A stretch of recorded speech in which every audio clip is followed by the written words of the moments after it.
53 versículos, vamos a leer varios versículos. Dice, si lo tienen, se puede poner de pie y me dice amén. Isaías 53, versículo 2. 53, 2, dice ahí. Y ponemos de pie en reverencia a la palabra, dice: mi siervo creció en la presencia del Señor como un tierno brote verde, como raíz en tierra seca. No había nada hermoso ni majestuoso en su aspecto, nada que nos atrajera hacia él. Fue despreciado y rechazado, hombre de dolores, conocedor del dolor más profundo. Nosotros le dimos la espalda y nos desviamos la mirada. Fue despreciado y no nos importó. Sin embargo, fueron nuestras debilidades las que él cargó, fueron nuestros dolores los que lo agobiaron, y pensamos que sus dificultades eran un castigo de Dios, un castigo por sus propios pecados. Pero él fue traspasado por nuestras rebeliones y aplastado por nuestros pecados. Fue golpeado para que nosotros estuviéramos en paz, fue azotado para que pudiéramos ser sanados. Todos nosotros nos hemos extraviado, como ovejas hemos dejado los caminos de Dios para seguir los nuestros. Sin embargo, el Señor puso sobre él los pecados de todos nosotros. También se puede sentar, hermanos. Que Dios nos hable por medio de su palabra. Dios, Padre, que bendiga, Señor, nuestras vidas, nuestros corazones, Padre, tierra buena, Señor, para que podamos recibir tu palabra, Padre, con gracias, Padre, con acción de gracias, con disponibilidad, Señor, y con humildad, Padre, que podamos entender y recibir tu palabra, Padre, en el nombre de Jesús. Amén. Hermanos, como usted ya sabe, en estas fechas estamos en el tiempo, ¿verdad? Es el tiempo de la primavera, este es el tiempo de cuando nuestro Señor Jesucristo, quien es el viernes hablamos un poco de Abraham. Parece que Abraham, dice la Biblia, que es el padre de la fe. Pero nuestro Señor Jesucristo es el autor, como dice la Biblia, y el consumador de la fe. Así que Él es nuestro Señor, nuestro Dios, nuestro Rey, todo. Y Él, en este tiempo, usted sabe que en este tiempo es el tiempo donde Él fue crucificado y resucitó. El mundo, lo voy a decir así, el mundo celebra el día de hoy la Pascua, la Easter, ¿verdad? No es necesariamente la Pascua. Easter, en inglés, en español no hay una palabra exacta para Easter, pero se la traduce en Pascua, pero está equivocadamente, porque Easter es una tradición, por decirlo así, como ya sabemos, ¿verdad? Una tradición católica que viene de una tradición pagana. Eso es el Easter. Claro, ellos como todo lo demás, ¿verdad? Lo mezclan como cuando llegaron los españoles, ¿verdad? Y yo sé que usted sabe la historia, a Latinoamérica. Dicen ellos que conquistaron, ¿verdad? Porque ya había gente acá, ¿verdad? Pero bueno, eso es otra cosa. Entonces, llegan ellos y lo que hacen es, para convertir a las personas, es que imponen la religión. Y al imponer la religión, usted sabe que siempre cuando se impone algo, siempre hay resistencia. Entonces, cuando hay resistencia, hay dos formas, ¿verdad?, de quitar esa resistencia. Una es de asimilar a la gente, al pueblo, y de meterla, ¿verdad?, por decirlo así, y añadirlos, que era algo lo que hacían en los tiempos como los asirios, en los tiempos bíblicos. Eso es lo que hacían, ¿verdad? Que mezclaban la gente con la gente que habían conquistado y se los llevaban para otras ciudades, para otros países, para que la gente perdiera la identidad que ellos tenían, el patriotismo, la nacionalidad. Entonces ya usted mira, el reino de Israel fue conquistado y entonces los llevaron para otras ciudades, y de otras ciudades trajeron gente para Israel para que se mezclaran. Entonces esa mezcla, se pierde la identidad, se pierde el patriotismo, ¿va? Y entonces, por causa de eso, esa es una forma de contrarrestar la resistencia. La otra forma es a través de la fuerza. Pero sabemos que a través de la fuerza a veces no funciona, porque siempre queda alguien o un grupo de gente, ¿verdad?, que con el tiempo se levanta. Así que lo que hacen ellos es que ellos llegan, mezclan las creencias de los nativos con las creencias que ellos traen, y entonces ahí salen todas estas tradiciones. Entonces, el día de hoy se celebra Easter, ¿verdad? Porque lo vamos a decir así, Easter, para no decir Pascua, porque Pascua es, usted lo busca en internet, Pascua se celebra hasta el otro mes, abril, creo que acá 22 o algo así, que es la Pascua de los judíos. Esa es cuando, claro, el día varía por causa del calendario, porque hoy, ¿verdad?, nosotros tenemos un año bisiesto, ¿verdad?, un año que tiene febrero 29, cada 4 años. Los judíos también hoy, en este año les tocó un año, ellos le dicen un año preñado, por decirlo así, que les tocó también. Entonces lo que hacen ellos es que añaden todo un mes al año, porque el calendario de ellos es más diferente. Entonces añaden todo un mes al año bisiesto, por decirlo así, y entonces ya por eso la Pascua se mueve. Entonces ya este año la Pascua de ellos llega en abril, creo que es 22, y la Easter, ¿verdad?, acá de este lado es el día de hoy. Entonces, pero curiosamente, el día de hoy también cae otra celebración de los judíos, que ustedes encuentran en Esther. ¿Se recuerda? Cuando iban a matar a los judíos, Mardoqueo le dijo a Esther, mira, le dijo, no importa que tú estés en el palacio, mientras seas judía, mientras seas hebrea, te van a venir y te van a matar. Entonces ella dijo, tengo que hacer algo. Usted recuerda que invita al rey y a este otro hombre que no me recuerdo, Amán, lo invita al banquete y después le dice, ¿verdad?, que nos quieren matar, y el rey dijo, no puedo quitar ese edicto, como ya se lo dije hace un semana, ¿verdad?, sino lo que puedo hacer es que ustedes peleen en contra de ellos. Entonces lo que hacen ellos es que se levantan y empiezan a pelear, y después de eso sacaron una fiesta, una celebración que se llama el Purim. Entonces el día de hoy también, ¿verdad?, curiosamente cayó en el mismo día que la Easter, se celebra en Israel el Purim, y no solo en Israel, sino en todas las comunidades judías. Entonces, ¿verdad?, si a un judío, díganle, mira, felicidades, ¿verdad? Pero bueno, entonces se celebran, hermano, estas celebraciones para ellos, porque para ellos son muy importantes. Porque nosotros bueno, voy a hablar de nosotros, ¿verdad? Nosotros lo que hacemos es que para cualquier cosa lo usamos ¿cómo se dice? Con excusa para ir a comer, y hacer una carne asada. Y todo eso es bueno. Amén, no me voy a interpretar. Y ellos, y todo eso es bueno, ¿verdad?, para estar con la familia, para ir a comer, y saquen el asador, ¿verdad?, y todas esas cosas. Y eso es muy bueno, el estar con la familia y el convivir. Pero los judíos lo hacen de otra forma. Ellos lo hacen para celebrar su historia, porque recuerden que ellos, nuestra historia, hermanos, viene apenas hace 500 años, quizás, ¿verdad? Pero la historia de ellos viene de miles de años. Entonces ellos lo hacen para celebrar las victorias que han tenido, las celebraciones que Dios les dejó. Y no significa que nosotros las vayamos a celebrar, ¿sí, verdad?, porque nosotros no somos judíos, aunque sí somos hijos de Abraham, como dice la Biblia.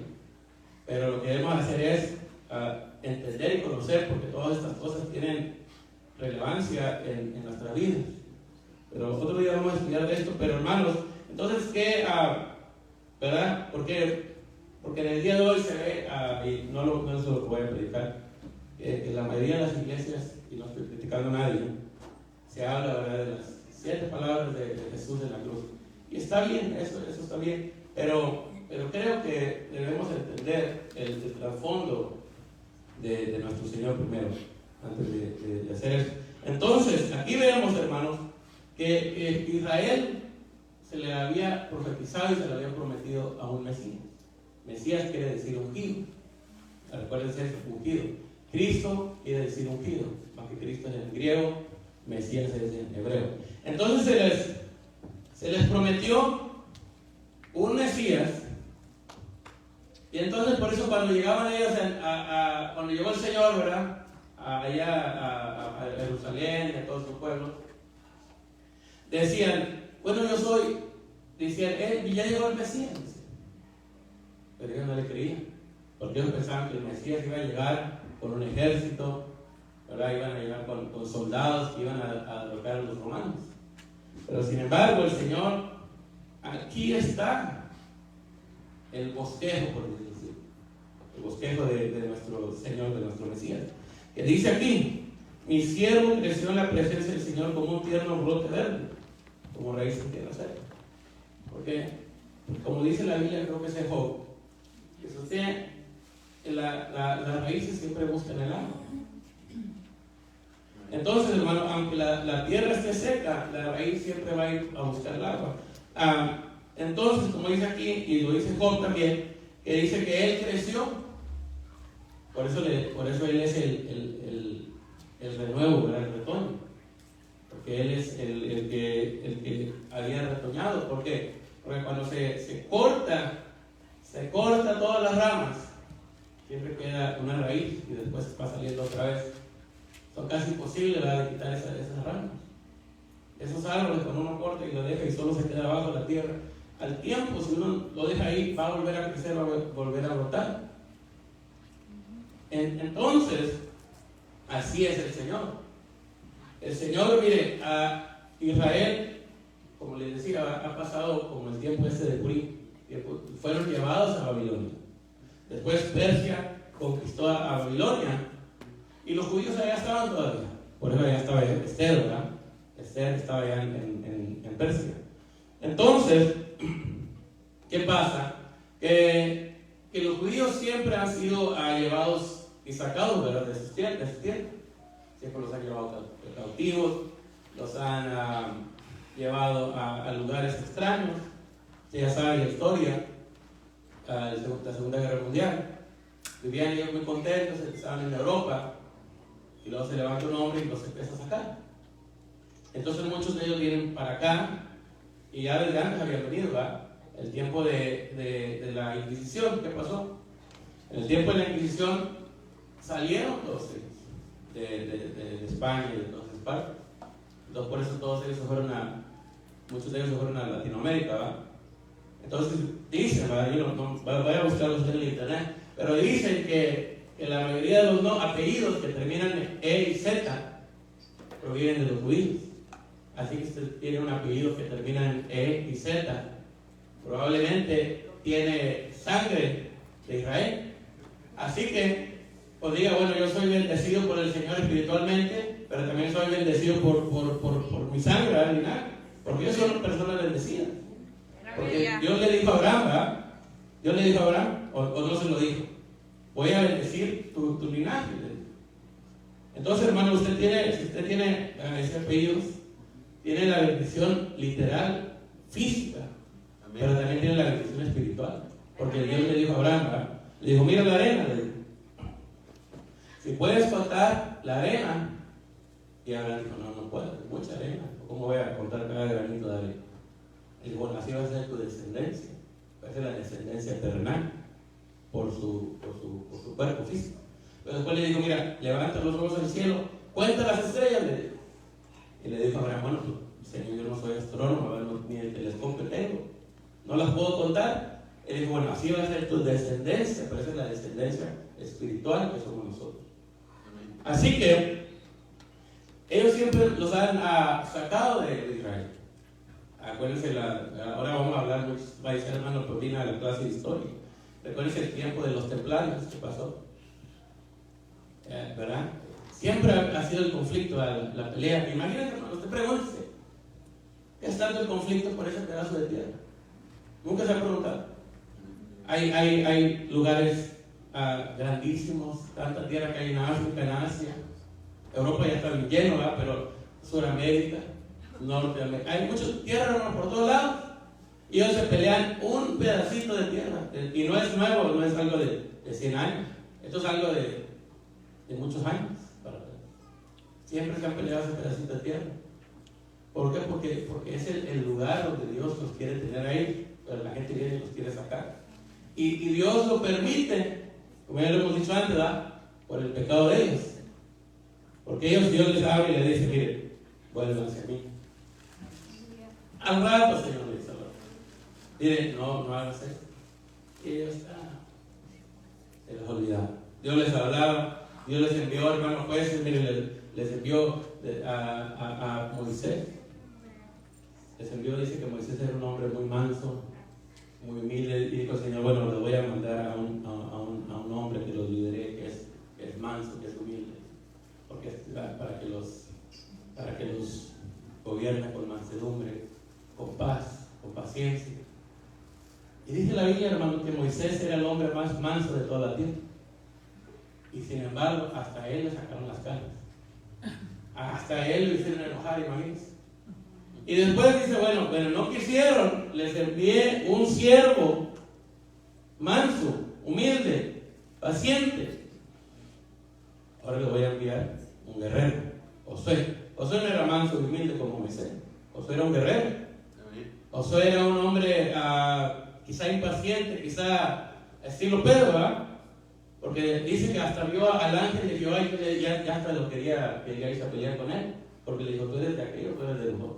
Así le dijo, ¿no? Sí. Imagínense, hermano, Josué era un hombre paciente, humilde, o sea, quizá era humilde de carácter, pero no era un hombre manso, paciente, templado, ¿no? Josué era lo opuesto de Moisés.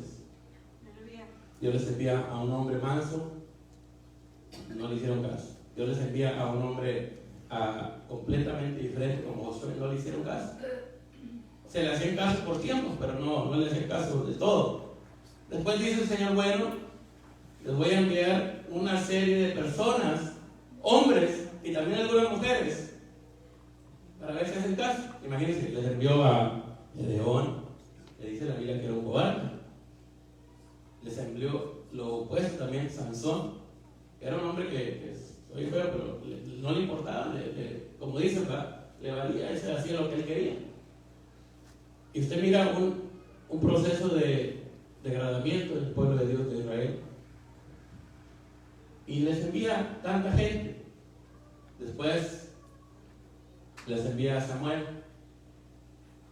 que era un hombre que dice la Biblia que todo lo que él hablaba era de Dios.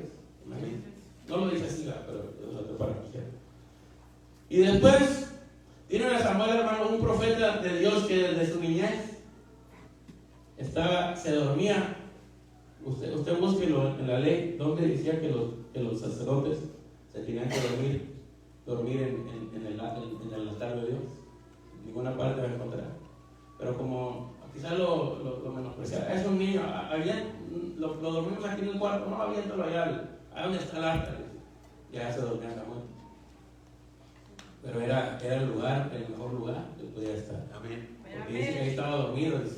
Entonces, viene Samuel desde su niñez, preparado para servir a Dios.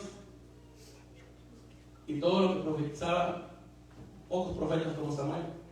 Amén. Y se levanta este gran hombre. Y el pueblo, ¿qué hace? Es que no queremos profetas, le dice. Lo que queremos es un rey. Pero es que aquellos de allá, ellos tienen rey. Y viene, ¿verdad?, con el rey y trae oro y tiene sus caballos. Y eso es poderoso. Es extravagante, y eso es lo que ellos querían. Y entonces el Señor le dice, bueno, ¿quieren un rey? Les vamos a dar un rey. Y les dice Samuel, mire, si ustedes están bien, le decía, ustedes tienen sus casas, sus granjas, sus tierras, todo tienen, están bendecidos. Si se levanta un rey, ¿qué les dijo Samuel? Si el rey quiere, les va a quitar las tierras. Si el rey quiere, les va a quitar los hijos para su vez. Si el rey quiere, les va a quitar las hijas para su harem, para sus doncellas. ¿Para qué tienen rey? Y le dijeron, no, es que no queremos a Dios. Básicamente lo estaban echando a un lado. No queremos que Dios sea nuestro rey, queremos tener un rey físico, mirarlo.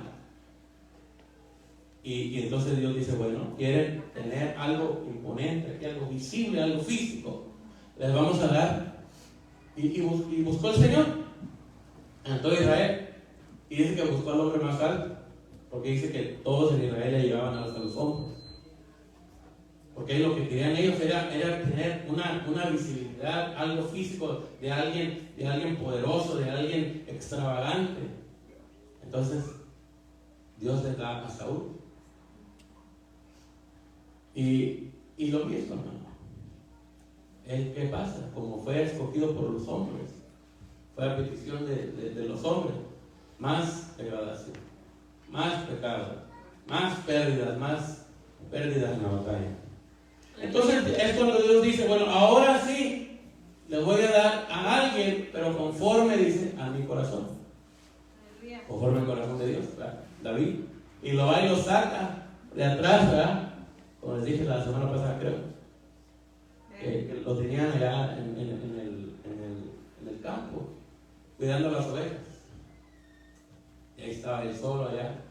Pero Dios lo saca de ahí y lo levanta y lo pone como rey. Y de ahí, hermanos, fue una bendición a David, después su hijo, pero después empieza otra vez la degradación. Y entonces Dios les dice, va, y usted sabe la historia de ellos, y Dios les dice, bueno, les voy a enviar a un siervo, a un ungido, a un Mesías. Y ellos dijeron, bueno, Dios nos va a enviar a alguien que nos rescate, que nos libere. Pero ellos pensaban físicamente todavía, hermanos, porque el problema de nosotros era que todo lo queremos visualizar, que todo lo queremos poner en algo concreto, no pensamos en las cosas espirituales. Primero pensamos cuando recibimos algo y decimos, bueno, Dios te va a bendecir. Siempre, no siempre, eso me pasa solo a mí, ustedes son santos. Siempre que dice, Dios te va a bendecir, ¿cuánto me va a tirar el Señor? Y le dirá $1 millón, $2 millones, medio millón de dólares, tan siquiera, bueno, algo me van a servir. Siempre pensamos, hermano, en las cosas materiales, en las cosas terrenales, en el dinero. Y sí, eso es parte, pero lo que Dios primero quiere es bendecir nuestra vida espiritual, nuestra alma, nuestro espíritu. Y entonces dice Dios, les voy a enviar a un hombre, a un Mesías, a un ungido. Ellos esperaban a un guerrero, a un soldado, así como Saúl. Esperaban a un hombre que los llevara a la guerra, a la batalla. Pero el Señor les envió a un hombre que por decirlo así, como un hombre, andaba de pueblo en pueblo predicando. Ellos querían, pero que se levante el ejército, que se levante la fuerza, que vean como en los tiempos de Saúl. Dice que buscaban espadas y no hallaban. Los que empezaron a usar los asadores y las palas, y usaban eso.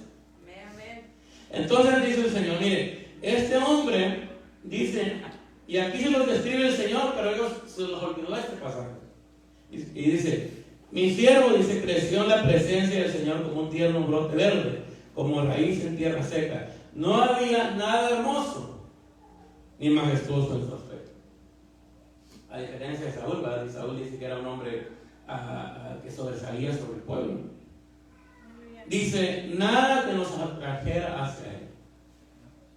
Ellos querían a un hombre que visiblemente fuera imponente, que era un hombre alto, un hombre quizá atractivo, quizá un hombre con palabras para levantar ejércitos, pero Dios les da lo opuesto. Dice, fue despreciado y rechazado. Imagínense, el hombre que Dios les va a enviar, y no lo han enviado, ya dice que va a ser rechazado. Fue despreciado, rechazado, hombre de dolores. Dice conocedor de, así me dice en esta Biblia, en su Biblia quizá diga un poquito diferente. Dice conocedor del dolor más profundo. Gloria a Dios. ¿Por qué? Porque dice la Biblia que fue enviado a su pueblo, pero que su mismo pueblo lo rechazó. Imagínense, es como si usted va con su familia, tiene 1 año, 2 años que no ve a su familia, va a visitar a su familia en otro lugar y dice, bueno, pues ahí me voy a quedar con mi familia me va a recibir con puertas abiertas. Y usted llega, ¿qué le dice? Pero no te conocemos. No, pero es que no renté hotel, va, porque me iba a quedar con usted. No te conocemos, vete para allá. Así le hicieron al Señor. O sea, el Señor era un hombre de Israel, un su pueblo, y su pueblo lo rechazó, lo hizo para un lado. Como les dije el viernes, ¿verdad? Cuando el Señor nació,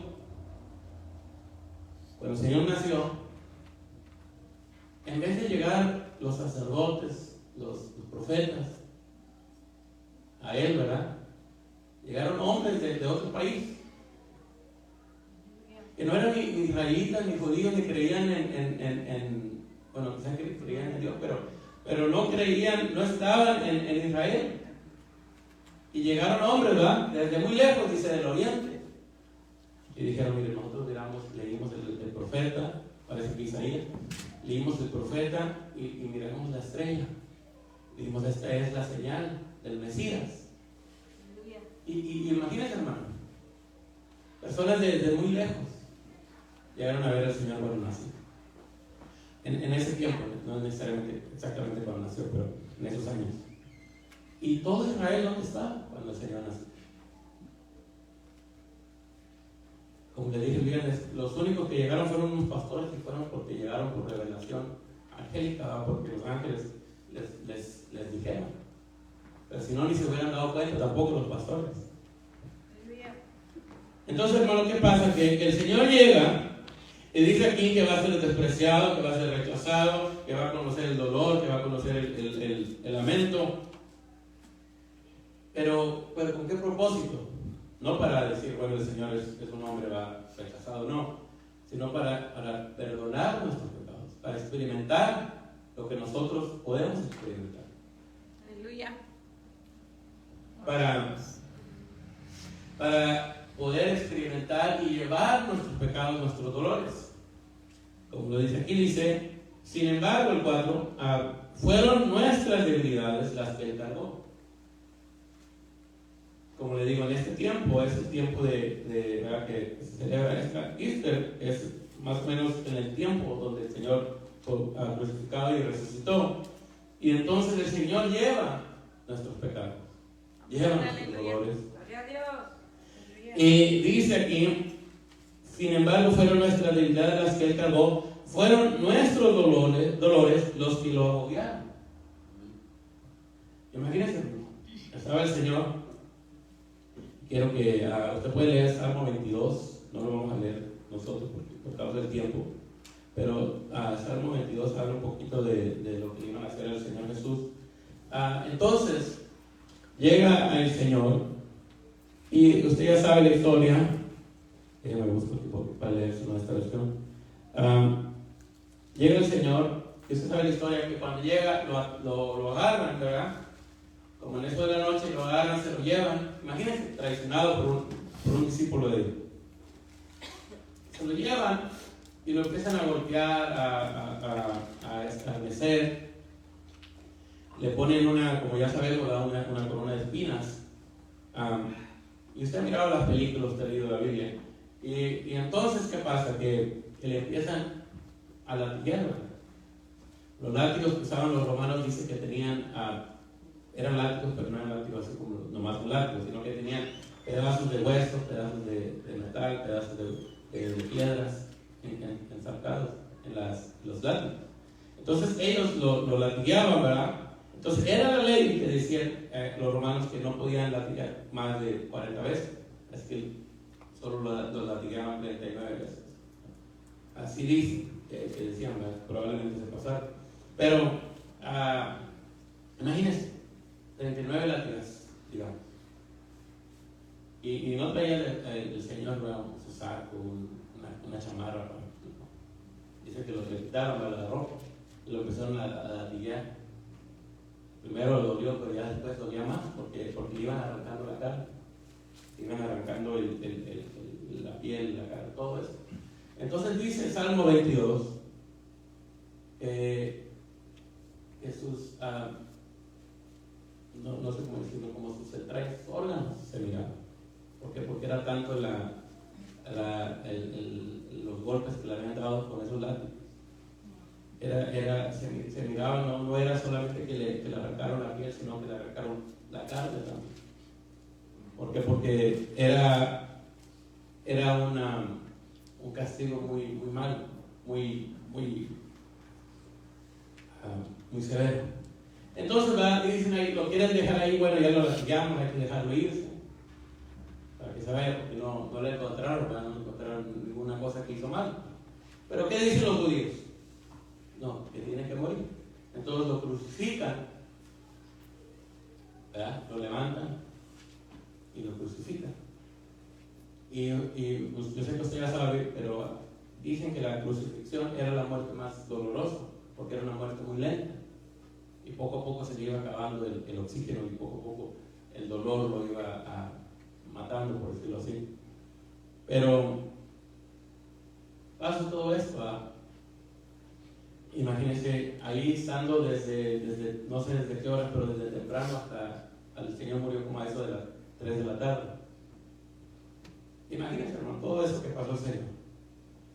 Y no solo eso, dice aquí, que lo que lo agobió a él fueron, dice aquí, nuestros dolores. Quiero leerles este versículo en esta otra versión. Dice el 4, 53:4 de Isaías: ciertamente Él llevó nuestras enfermedades, Él cargó con nuestros dolores, con todo nosotros le tuvimos por azotado, por el herido de Dios y afligido.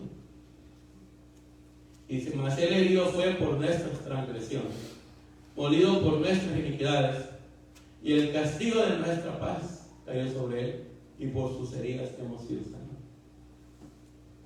Entonces, ¿qué pasa, hermano? Que todo esto era por causa de nosotros. Amén. El Señor, como le dijo creo que a Pedro, le dijo: mira, yo si lo quiero, le digo al Padre, envíame ángeles. Y no sé cuántas legiones le dijo. Yo puedo decirle al Padre que envíe legiones de ángeles y esto se acaba. Pero acuérdense que hubo un ángel que dice que mató como a 180,000 soldados en una noche. Y el Señor llega y le dice: yo puedo enviar ángeles, pero no es el caso de eso, sino que Él tenía que pasar esto. Porque recuérdense que hasta se puso a orar. Y lloraba, y dice que lloraba hasta sangre. Y le decía, el Señor le decía: si es tu voluntad, que yo no pase esto, pero que no se haga mi voluntad, sino la tuya. Hermanos, entonces el Señor tuvo que pasar esto para poder redimirnos a nosotros. Amén. Para poder rescatarnos. ¿Por qué? Porque nosotros estábamos, hermanos, en pecado, perdidos en el pecado. Nosotros éramos, como dice la Biblia, reos del infierno. Íbamos al infierno. Entonces, ¿qué hacían en el tiempo antiguo? Lo que hacían era, yo sé que usted ya sabe, pero lo que hacían era que una vez al año llevaban un cordero y lo sacrificaban. Una vez al año. Y después de sacrificarlo, tenía que entrar el sacerdote, rociar la sangre, y entraba hasta el lugar santísimo. Y si Dios aceptaba el sacrificio, el sacerdote salía caminando. Y todo el pueblo se regocijaba, ¿verdad? Y dice: bueno, un año más, decían ellos. Un año más de perdón. Pero sin embargo, si el Señor no aceptaba el sacrificio, haciendo Él, ¿por qué? Porque decían: bueno, el Señor no aceptó nuestra ofrenda, nuestro sacrificio, no nos ha perdonado. Pero sin embargo, entra el Señor Jesús, como lo leímos hace unas semanas, que Él es el Cordero de Dios. Aleluya. Entra y se da a Él a sí mismo el sacrificio. Y se da a Él el sacrificio, y Dios acepta el sacrificio, porque Él era su pecado. Entonces llega, hace el sacrificio, rocía su sangre, ¿verdad? Porque cuando le saltaron la lanza, dice que salió bravo porque ya no tenía sangre. Entonces al Señor no lo mataron, él dio su vida. Y usted recuerda que también Él, antes de que lo mataran, dice que Él entregó su espíritu. Él dio su espíritu. ¿Por qué? Porque no tenían que, como dice la profecía, no le podían quebrar ninguno de sus huesos. Entonces Él entrega su vida, entrega su espíritu, entonces baja el cuerpo, pero ya el cuerpo ya no tenía sangre. Entonces lo que pasa es que todo esto, hermano, tuvo que pasar el Señor para llevar nuestros castigos, para llevar nuestros pecados. ¿verdad? Entonces nosotros, hermano, no tenemos que pasar en sí, literalmente, por una crucifixión, pero sí teníamos que pasar por el infierno, porque eso es el símbolo, ¿verdad? Que el cordero era degollado, y cuando el cordero era degollado, el Señor recibía el sacrificio y perdonaba al pueblo. Entonces, nuestro Señor, como cuando se presenta en Apocalipsis capítulo 5, creo que es, dice que se presenta al Padre allá en el cielo. Y cuando Juan lo mira, ¿qué dice? Lo vi como un cordero inmolado. No lo vio como un cordero que iba blanquito, no, era un cordero inmolado, lleno de sangre. ¿Por qué? Porque el Señor había aceptado el sacrificio. Entonces llega el Señor, acepta el sacrificio de nuestro Señor Jesucristo, y nosotros somos perdonados. Gloria a Dios. Y no tenemos que tener duelo, sino alegría. Amén. Porque el Señor aceptó el sacrificio de nuestro Señor Jesucristo. Y por causa de que lo aceptó, nosotros ya no tenemos que ir, hermano, al infierno. Mientras creamos en Él, en su sacrificio, lo recibamos. Es tan fácil y tan sencillo. Creer en Jesús. Recibir el sacrificio que hizo. ¿Por qué, hermanos? Porque nosotros nunca hubiéramos podido pagar lo que Él pagó. Y no estoy hablando solamente de la cruz. Nunca pudimos haber pagado la redención de nuestra alma. Gracias a Dios. Entonces, ¿qué pasa, hermanos? Que nosotros debemos recibir el sacrificio.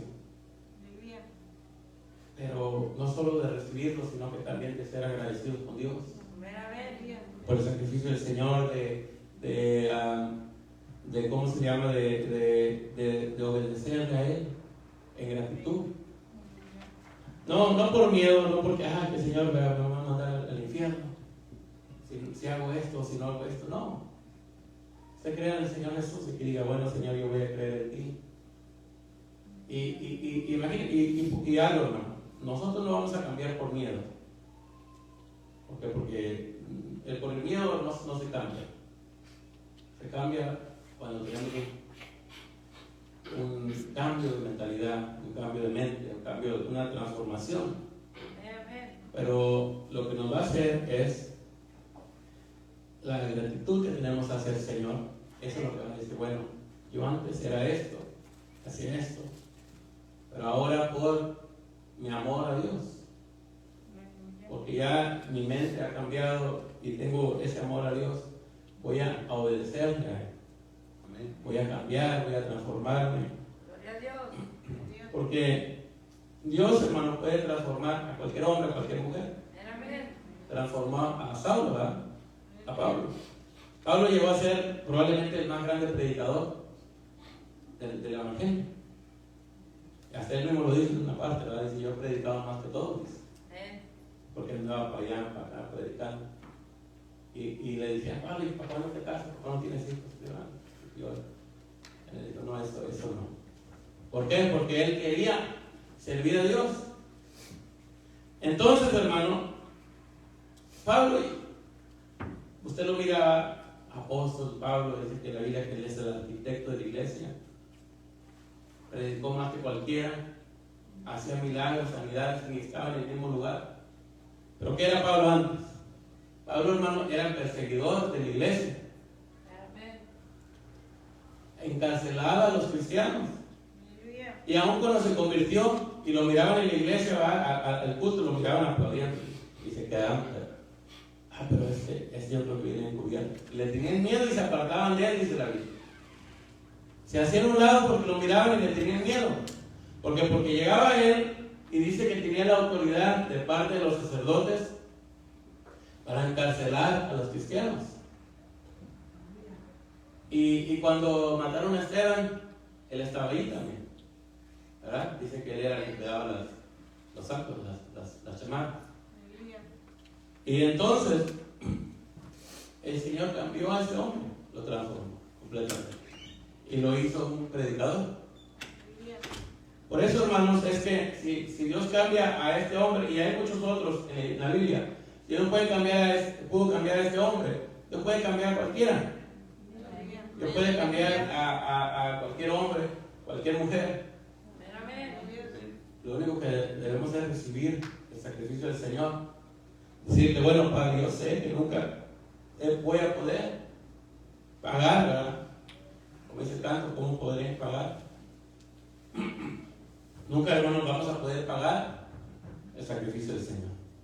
Pero sin embargo, lo que sí podemos hacer es ser agradecidos. Amén, aleluya. Ser agradecidos, ser obedientes. Es tan simple como nosotros cuando nuestros hijos. A nuestros hijos les damos casa, les damos la comida, les damos todo. Y ellos quizás nunca van a poder pagar todo eso. El haberlos cuidado, bebés. Ellos nunca van a poder pagar eso. Porque eso no hay una suma ni una cantidad de dinero que se compare. ¿Verdad? El niño que no deja dormir, que está enfermo, 2, 3 de la mañana, levantarse, a las 4, 5 de la mañana que levantarse, otra vez, siempre. Se levanta uno, ¿va? Y uno no dice, bueno, a ver cuando esté grande se lo va a pagar. No, ¿verdad? ¿Por qué? Porque no hay una suma, una cantidad de dinero que pueda pagar el amor. ¿Verdad? Amén, aleluya. Pero ¿qué sí pueden hacer nuestros hijos? Ser agradecidos, ser obedientes, portarse bien, ¿verdad? Y cuando vaya a la escuela sacar buenas calificaciones, agradar a los padres. Y así nosotros con Dios. No podemos y nunca vamos a poder pagarle a Dios todo lo que nos ha dado. El aire, dice la Biblia que el Señor le da la lluvia, el aire, el sol, para todos, aún los malos y aún los buenos. La vida, el respirar, todo, hermanos, todo nos lo da Dios. Por su gracia, por su misericordia. Y nunca vamos a poder pagar el sacrificio del Señor Jesús. Sin embargo, sí podemos ser agradecidos. Sí podemos ser obedientes. Sí podemos decirle, miren, como Pedro, ¿verdad? A veces nosotros pensamos y decimos, bueno, es que yo no estoy preparado.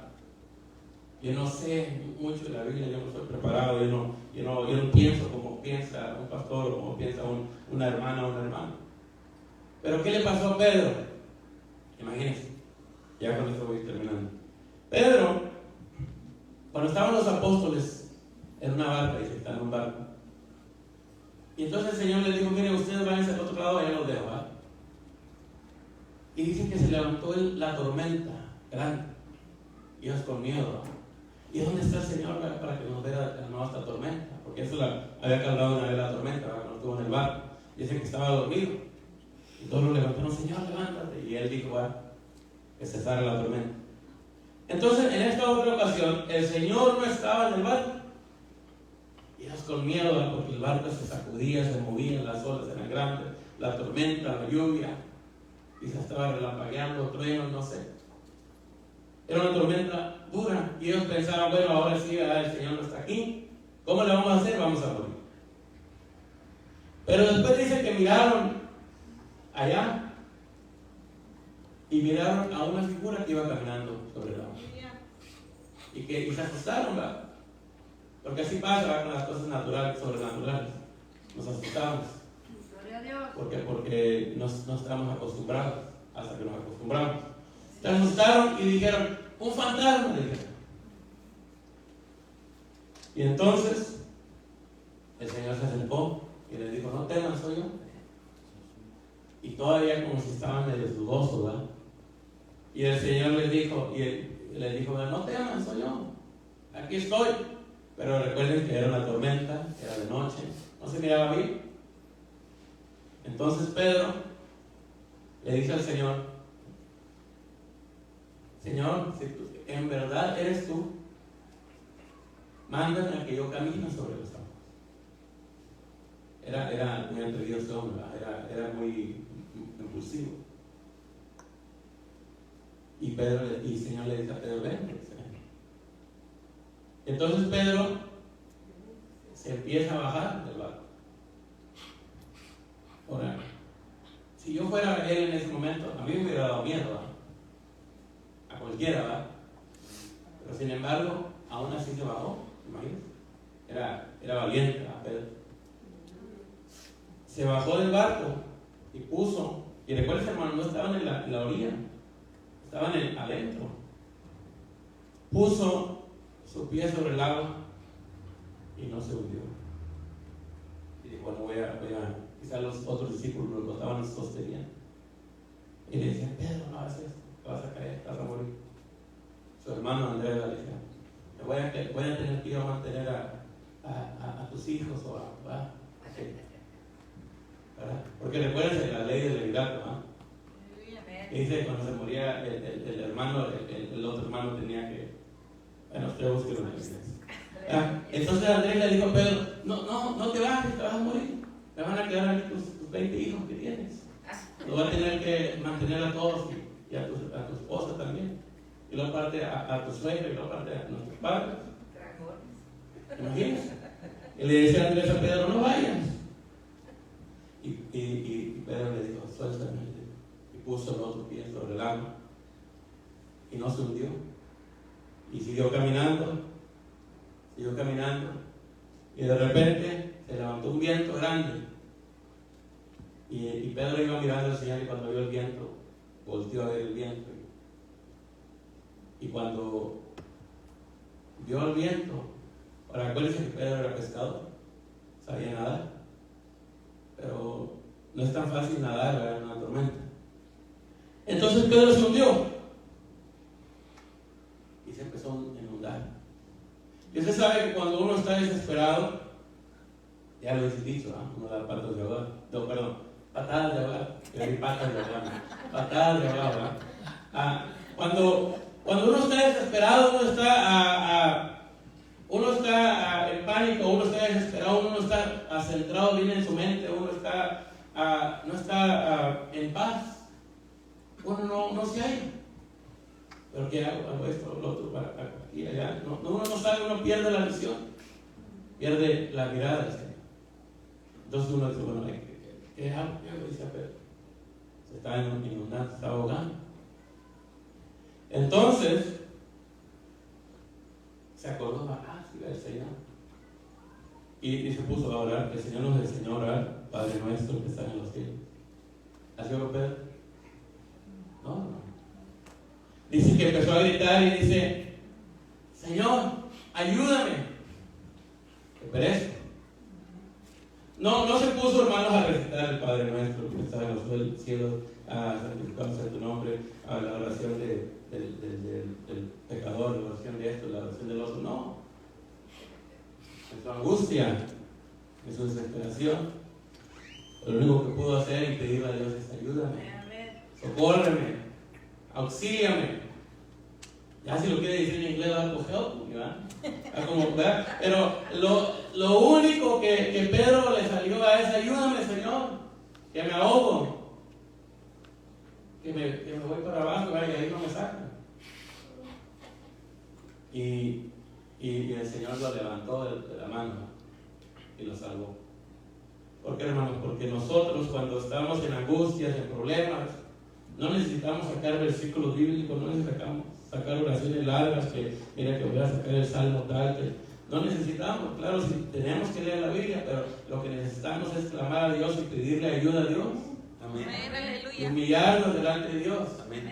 Pedro era un hombre muy hábil para hacer muchas cosas, tenía la fuerza física, era pescador, era un hombre fuerte, era un hombre valiente, no le tenía miedo a las aguas, no le tenía miedo a los peces de ahí.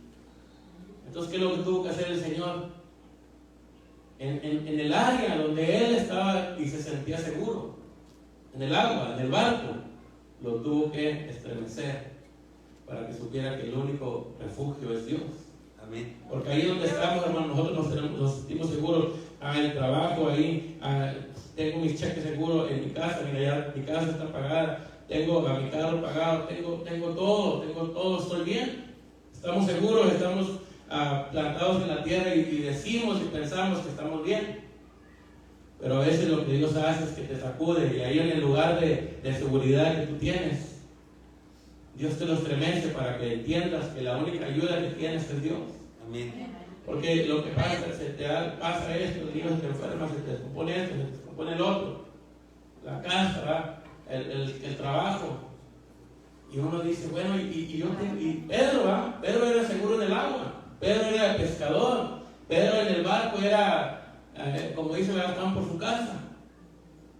Pero tuvo que el Señor sacudirlo para que yo ahí, en el área donde él estaba más a gusto y más seguro, supiera y entendiera que la única ayuda y el único refugio es el Señor.